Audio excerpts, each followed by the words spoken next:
top of the news this week was the killing of yet another Filipino journalist. Len Flores Somera was a newscaster for DZME. She was shot once in the head and died almost instantly. What makes this case a little bit different? Most Filipino journalists who have been killed were in the provinces and were mostly male. She is, of course, female and was working out of Metro Manila. The Philippines is considered the second most dangerous country in the world for journalists, next only to Afghanistan. And the killing of Ms. Somera has not improved our reputation. Philippine President Noynoy Aquino has promised to get the killers and the mastermind. For now, we in the Philippine journalism community can only grieve at what is yet another case that is unsolved. Ms. Somera, by the way, was the president of her homeowners association. It is possible that the killing was because of her other job, which is not really full-time, but there was talk that some parties were claiming the land on which her property and the properties of her neighbors stand. We, again, are hoping that this time this case will be solved.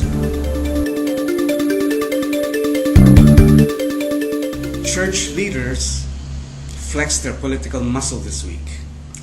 There was a rally attended by anywhere from 40,000 to 50,000 Filipinos held at the Quirino Grandstand in Manila. It was held to protest the RH bill now pending in Congress. That bill, incidentally, is one of the priority bills of President Aquino. The church leaders who organized this were not limited to the Catholic Church. Other Christian denominations supported the anti-RH bill rally. One of the supporters, although he was not physically present, was a certain Congressman Manny Pacquiao, who said that if his parents had used a condom, then he wouldn't be around today. Malacanang simply let that comment pass. There is an issue, though. How far should the church go in trying to tell our congressmen not to pass a bill? This is one of those cases where the church has been very adamant. They do not want the RH bill passed into law.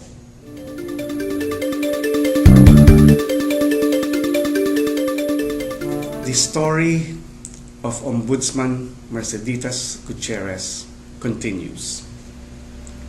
This week, 212 congressmen voted to remove her from office, as against a little more than 40 who said that she should not be impeached. Now that vote was a little bit surprising because initially, although Speaker Sonny Belmonte said they had more than enough votes to impeach her, about 90 votes were needed, Speaker Belmonte said they had about 150. When the vote was cast, 212 congressmen said Mercy Gutierrez must go. Immediately after the vote, one member of the House of Representatives, former President Gloria Macapagal Arroyo, paid a visit to Ms. Gutierrez at her home in Santa Ana, Manila. The former president said she saw nothing wrong in paying a visit to her friend. Perhaps. How this will affect the vote in the Senate, we don't know. But another piece of news does not bode well for impeached Ombudsman Merceditas Gutierrez. And finally, that little piece of news concerning Ombudsman Gutierrez has something to do with the sudden reappearance of Senator Panfilo Ping Lacson. Senator Lacson had been in hiding since January of last year. He claimed that the Department of Justice, then under the Arroyo administration, was being used to harass him. and he felt that he would be arrested unfairly because of his alleged role in the Dacer Corbito twin murder cases. Senator Lacson reappeared in Hong Kong, and then he proceeded to Cebu, where he refused to speak to newsmen.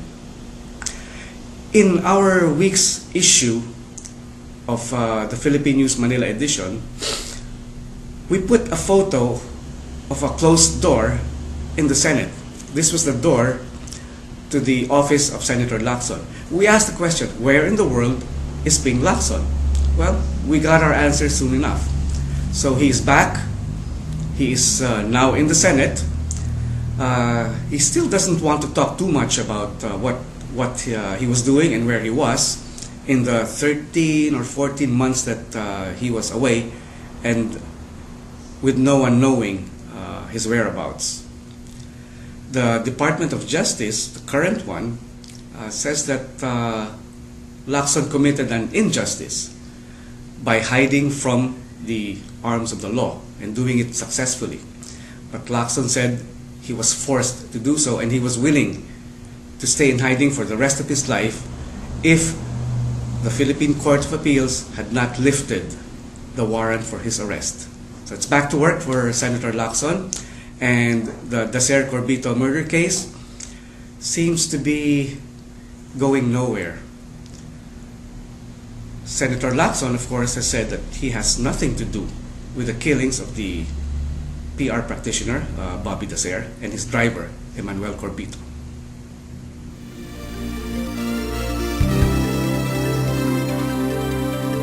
Reporting from Manila, this is Betting Dolor for Philippine News.